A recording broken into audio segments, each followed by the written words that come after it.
எமது சேனலை சப்ஸ்கிரைப் செய்து எம்மோடு இணைந்திடுங்கள். நாளை முதல் அனைத்து அரச ஊழியர்களையும் கடமைக்கு அழைக்க அரசாங்கம் முடிவு. நாளை முதல் வழக்கம் போல் அனைத்து அரச ஊழியர்களையும் கடமைக்கு அழைக்க அரசாங்கம் முடிவு செய்துள்ளது. இது தொடர்பான சுற்றறிக்கையை அமைச்சின் செயலாளர் ஜி ரத்னசிறியின் கையொப்பத்துடன் அனைத்து அரச நிறுவனங்களின் தலைவர்களுக்கும் வழங்க நடவடிக்கை எடுக்கப்பட்டுள்ளது. கொழும்பு சிங்கள ஊடகம் ஒன்று வெளியிட்டுள்ள செய்தியில் இந்த விடயம் தெரிவிக்கப்பட்டுள்ளது. முன்னதாக கோவிட்-19 பரவல் காரணமாக அரச பணியாளர்களுக்கு வீட்டிலிருந்து வேலை செய்வதற்காக அனுமதி வழங்கப்பட்டிருந்தது. அத்துடன் சுகாதார வழிகாட்டுதல்களுடன் அரசு அலுவலகங்களின் பணிகளை முன்னெடுக்க தேவையான பணியாளர்களை மாத்திரம் அழைக்கும் அதிகாரம் நிறுவனத்தின் தலைவருக்கு வழங்கப்பட்டிருந்தது. இவ்வாறான நிலையில் நாளை முதல் வழக்கம் போல் அனைத்து அரச ஊழியர்களையும் கடமைக்கு அழைக்க அரசாங்கம் முடிவு செய்துள்ளது. அமெரிக்காவினாலும் செப்டம்பர் 11 தாக்குதலை தடுக்க முடியாமல் போனது. மைத்திரி தெரிவிப்பு. 2 வாரங்களுக்கு முன்னரே செப்டம்பர் தாக்குதல் குறித்த ரகசிய தகவல் கிடைத்த போதிலும் அமெரிக்காவினால் தாக்குதலை தடுக்க முடியாமல் போனதாக தெரிவிக்கப்பட்டுள்ளது. முன்னாள் ஜனாதிபதி மைத்திரிபால சிறிசேன இதனை தெரிவித்துள்ளார். நேற்று இடம்பெற்ற நிகழ்வு ஒன்றில் கலந்து கொண்டு பேசிய அவர் இதனை குறிப்பிட்டுள்ளார். பயங்கரவாதம் மற்றும் தீவிரவாதம் ஆகியவை இலங்கைக்கு மட்டுமல்ல முழு உலகமும் எதிர்கொள்ளும் அச்சுறுத்தல்கள் என்றும் அவர் இதன்போது சுட்டிக்காட்டியிருந்தார். உலகின் மிக சக்தி வாய்ந்த நாடு, அதன் பாதுகாப்பு தலைமையகமான பெண்டகன் மற்றும் ஆயிரக்கணக்கான உயிர்கள் காவு கொள்ளப்பட்டமையை தடுக்க முடியவில்லை என்றும் அவர் குறிப்பிட்டுள்ளார். இதேவேளை முன்னாள் ஜனாதிபதி கலந்து கொண்டிருந்த இந்த நிகழ்வில் ஞானசார தேரரும் கலந்து கொண்டிருந்தமை குறிப்பிடத்தக்கது. ஜெனீவாவில் தோற்றாலும் போர்க்குற்ற விசாரணை என்ற பேச்சுக்கே இடமில்லை. சரத் வீரசேகர. ஜெனீவாவில் இலங்கைக்கு எதிராக கொண்டுவரும் பிரேரணை மீதான வாக்கெடுப்பில் தோல்வியுற்றாலும் உலக விவகாரங்களில் சர்வதேச நாடுகள் தலையிட விடப்போவதில்லை என பொதுமக்கள் பாதுகாப்பு அமைச்சர் சரத் வீரசேகர தெரிவித்துள்ளார். நேற்று இடம்பெற்ற செய்தியாளர் சந்திப்பில் கலந்து கொண்டு கருத்து தெரிவித்த அவர், எவர் வலியுறுத்தினாலும் போர்க்குற்ற விசாரணையை நடத்த இடமளிக்கப் போவதில்லை என்றும் குறிப்பிட்டுள்ளார். இலங்கைக்கு எதிராக கொண்டுவரும் பிரேரணை தொடர்பாக இந்தியா தற்போது அமைதியாக இருந்தாலும் இறுதி நேரத்தில் எமக்கு ஆதரவாகவே செயல்படுவார்கள் எனவும் அவர் நம்பிக்கை வெளியிட்டுள்ளார். மனித உரிமைகள் ஆணையாளரால் இலங்கை தொடர்பாக முன்வைத்த அறிக்கை பொய்யான அறிக்கை என குறிப்பிட்ட சரத் வீரசேகர இந்த அறிக்கையை எக்காரணம் கொண்டும் ஏற்றுக்கொள்ளப் போவதில்லை என்றும் குறிப்பிட்டுள்ளார். மைத்திரியை சிறைக்குள் தள்ள வேண்டுமானால் உண்மையான சூத்திரதாரிகள் தூக்கிலிடப்பட வேண்டும். ஸ்ரீலங்கா சுதந்திர கட்சி. உயிரித்த ஞாயிறு தின தாக்குதலை தடுக்க தவறியமைக்காக முன்னாள் ஜனாதிபதி மைத்திரிபால சிறிசேன சிறையில் அடைக்கப்பட வேண்டுமானால் அந்த தாக்குதலின் உண்மையான சூத்திரதாரிகள் தூக்கு மேடையில் பகிரங்கமாக ஏற்றப்பட வேண்டும் என ஸ்ரீலங்கா சுதந்திர கட்சி வெளியிட்டுள்ள அறிக்கையில் தெரிவிக்கப்பட்டுள்ளது. அதில் மேலும் தெரிவிக்கப்பட்டுள்ளதாவது, எந்தவொரு ஊடகவியலாளரை அல்லது எதிரியை கொள்ளாத ஒரே இலங்கை ஜனாதிபதி மைத்திரிபால சிறிசேன மாத்திரமே. அவர் எவரையும் காணாமல் ஆக்கவோ அல்லது எந்த அமைப்புக்கும் தீ வைக்கவோ அல்லது தன்னை கேலி செய்த எவருக்கும் பதிலடி கொடுக்கவோ இல்லை. ஸ்ரீலங்கா சுதந்திர கட்சியை குண்டர்கள், போதைப்பொருள் விற்பனையாளர்கள், பாலியல் வல்லுறவாளர்கள், மோசடிக்காரர்கள் மற்றும் பயங்கரவாதிகளிடமிருந்து விடுவித்தவர் மைத்திரிபால சிறிசேனவே. அதேபோல் பேராசிரியர் விஸ்வ வர்ணபால, பேராசிரியர் ரோஹண லக்ஷ்மண் பேதாச மற்றும் கலாநிதி சுரேன் ராகவன் போன்றவர்களை தலைமை பதவிகளுக்கு நியமித்தவரும் அவரே என்றும் குறிப்பிடப்பட்டுள்ளது.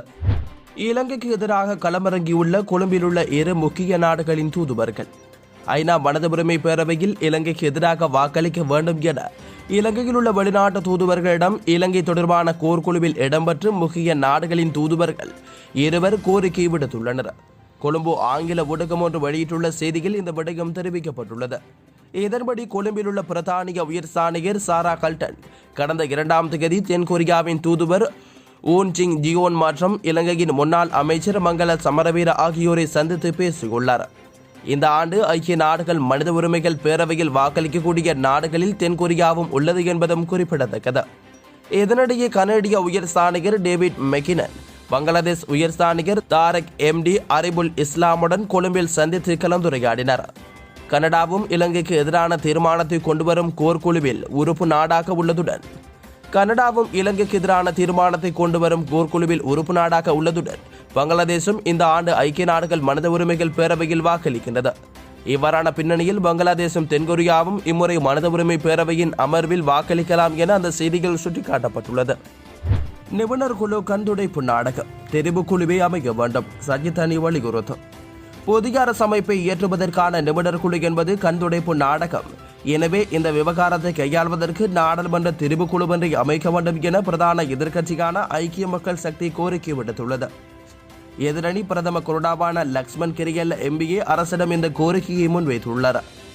இது தொடர்பில் அவர் மேலும் குறிப்பிடுகையில், புதிய அரசமைப்பு தொடர்பில் யோசனைகளை முன்வைக்குமாறு அரசியல் கட்சிகளிடம் கோரிக்கை விடுக்கப்பட்டிருந்தது. இந்த விவகாரத்தை கையாளும் நிபுணர்கள் குழுவில் அரசுக்கு சார்பான சட்டத்தரணிகளே இடம்பெற்றுள்ளனர். இப்படியான குழுவின் முன்னாள் யோசனை முன்வைத்தது தமது தரப்புக்கு பழக்கமில்லை என்று எமது சட்டத்தரணிகள் தெளிவாக எடுத்துரைத்தனர். ஒன்று, நாடாளுமன்ற தெரிவுக்குழு அமைக்கப்பட வேண்டும். அவ்வாறு இல்லாவிட்டால் முழு நாடாளுமன்றத்தையும் அரசமைப்பு நிர்ணய சபையாக மாற்றி அதனூடாக புதிய அரசமைப்பை ஏற்றுவதற்கான பணிகள் முன்னெடுக்கப்பட வேண்டும் என்பதே எமது நிலைப்பாடாகும். பலதரப்பு கலந்துரையாடல்களை நடத்தி தீர்வுகளை எட்டுவதற்கு இதுவே பொருத்தமான களமாக அமையும். அதேவேளை அரசமைப்பின் 13வது திருத்த சட்டம் குறித்து அரசு தரப்புகள் ஒருமித்த நிலைப்பாடு இல்லை என நிபுணர்கள் குழுவால் எமது சட்டத்தரணிகள் குழாமுக்குள் அறிவிக்கப்பட்டுள்ளது. ஆரம்பமே குழப்பமாகவும் அரசுக்குள் முரண்பாடும் உருவாகியுள்ளது. இந்த நிலையில் எப்படி நாம் யோசனைகளை முன்வைப்பது? இது கண்துடைப்பு நாடகமாகும். மாகாண சபை தேர்தலை நடத்தினால் அரசுக்கு தோல்வி உறுதி. எனவே புதிய அரசமைப்பை காரணம் காட்டி தேர்தலை இழுத்தடிப்பு செய்வதே அரசின் நோக்கமாகும் என்றும் குறிப்பிட்டுள்ளார். சிங்கள மக்களை திருப்திப்படுத்த அரசாங்கம் செய்த முயற்சியை ஜனாசாகரிப்பு விடயம் சுமந்திரன் தெரிவிப்பு. முஸ்லிம் மக்களின் ஜனாசாக்கள் தொடர்பில் இலங்கை அரசு கடம்போக்கு சிங்கள மக்களை திருப்திப்படுத்த செய்த ஒரு விடயமே தவிர இது விஞ்ஞான ரீதியான பிரச்சினை இல்லை என நாடாளுமன்ற உறுப்பினர் மே சுமந்திரன் தெரிவித்துள்ளார். கிளிநொச்சியில் ஜனாசாக்களை அடக்கம் செய்வதற்கு எதிர்ப்பு தெரிவித்து போராட்டத்தில் ஈடுபட்டு வரும் மக்களை நாடாளுமன்ற உறுப்பினர் சிவஞானம் ஸ்ரீதரன், நாடாளுமன்ற உறுப்பினர் சுமந்திரன் ஆகியோர் சென்று சந்தித்து நிலைமைகளை பார்வையிட்டுள்ளனர். நேற்று குறித்த பகுதிக்கு விஜயம் செய்த நாடாளுமன்ற உறுப்பினர்கள் அங்கே போராட்டத்தில் ஈடுபட்டிருந்த மக்களுடனும் பங்கு தந்தை ஆகியோருடனும் கலந்துரையாடியுள்ளனர். கலந்துரையாடலின் பின்னர் ஊடகங்களுக்கு கருத்து தெரிவித்த அவர், தமிழ் மக்கள் எவ்வளவுதான் நசுக்கப்பட்டு ஒடுக்கப்பட்டாலும் தொடர்ச்சியாக தங்களது உரிமைகளுக்காக எழுந்து நிற்பார்கள் என்பதற்கு இந்த இரணதீபம் மக்களுடைய பிரயத்தனமும் வெற்றியும் சான்றாக அமைக்கின்றது. இங்கு வந்து மக்கள் குடியேறினாலும் வாழ்வதற்குரிய அடிப்படை வசதிகள் இல்லை. வசதிகளை பெற்றுத் தருவதற்கு தொடர்ந்தும் பல முயற்சிகளை நாங்கள் பல வழிகளிலும் முன்னெடுத்து வருகின்றோம். முஸ்லிம்களுடைய ஜனாசாக்களை அடக்கம் செய்வதற்கு எந்தவிதமான விஞ்ஞான ரீதியான பிரச்சனைகளும் இல்லை. உலகில் 188 நாடுகளில் புதைப்பதற்கான அனுமதிகள் கொடுத்திருந்த போதும் இதனை ஒரு இனவாத செயலாக இலங்கை அரசாங்கம் தடுத்திருக்கின்றது. அதாவது கடும்போக்கு சிங்கள மக்களை திருப்திப்படுத்த செய்த ஒரு விடயமே தவிர இதில் விஞ்ஞான ரீதியான எந்த பிரச்சனைகளும் இல்லை. இவ்வாறான இனவாத போக்கை கொண்டிருந்த இலங்கை அரசு ஐநா சபையில் இலங்கைக்கு எதிராக கொண்டு வரப்படுகின்ற பிரேரணைக்கு ஆதரவாக இருந்த பல முஸ்லிம் நாடுகள் எதிராக வாக்களிக்கும் அல்லது விலக்கிவிடும் என்ற காரணத்தினால்தான் ஜனாசாவை அடக்கம் செய்யும் எண்ணத்தை இலங்கை அரசாங்கம் திடீரென மாற்றிக்கொண்டது என்றும் தெரிவித்துள்ளார். ஈஸ்டர் தாக்குதல் குற்றவாளிகளுக்கு தண்டனையை வழங்கிய தீர்வும் கோட்டாபய திட்டவட்டம். உயிர்த்த ஞாயிறு தின தாக்குதலுடன் தொடர்புடைய அனைவருக்கும் தண்டனை வழங்குவதற்கு தமது அரசு நீதியினூடாக நடவடிக்கை எடுக்கும் என்று ஜனாதிபதி கோட்டாபய ராஜபக்ச தெரிவித்துள்ளார். குருணாகலில் நேற்று நடைபெற்ற நிகழ்வில் உரையாற்றும் போது அவர் மேற்கொண்டவாறு குறிப்பிட்டுள்ளார். அவர் மேலும் தெரிவிக்கையில், உயிர்த்த ஞாயிறு தின தாக்குதல்களுக்கு தற்போதைய அரசு பொறுப்பேற்க வேண்டும். இந்த கூற்றை நாம் நிராகரிக்கின்றோம். முன்னைய அரசின் பலவீனம் காரணமாகவே 2019 உயிர்த்த ஞாயிறு தினமன்று மீண்டும் குண்டுகள் வெடித்தன. முன்னாள் ஜனாதிபதி மைத்திரிபால சிறிசேன மற்றும் அப்போதைய அரசு தாக்குதல்களுக்கு பொறுப்பேற்க வேண்டும் என ஆணைக்குழுவின் அறிக்கை சுட்டிக்காட்டியுள்ளது. நல்லாட்சி அரசு 2015 முன்னர் நடைமுறையில் இருந்த பாதுகாப்பு திட்டத்தை பின்பற்ற தவறியமையும் தேசிய பாதுகாப்பில் தளர்வான அணுகுமுறை மற்றும் திறமையின்மையே உயிர்த்த ஞாயிறு தின தாக்குதலுக்கு பின்னால் இருந்த முக்கிய காரணிகளாகும். நல்லாட்சி அரசில் இருந்தவர்கள் தற்போது அவர்களுக்கு பொறுப்பு இல்லாதது போன்று கருத்து வெளியிடுகின்றனர். தமது ஆட்சியில் மரண தண்டனையை பெற்றுக் கொடுப்பதாகவும் அவர்கள் கூறுகின்றார்கள். ஒரு அரசால் எவ்வாறு மரண தண்டனை வழங்க முடியும்? அதனை தாம் தீர்மானிக்க வேண்டியது நீதிமன்றமே. 2019 செப்டம்பரில் நியமிக்கப்பட்ட ஜனாதிபதி ஆணைக்குழு யார் குற்றவாளி என்பதை தெளிவாக தெரிவித்துள்ளது. இந்த வருடம் ஜனவரி மாதமே எமக்கு ஆணைக்குழுவின் அறிக்கை கிடைத்தது.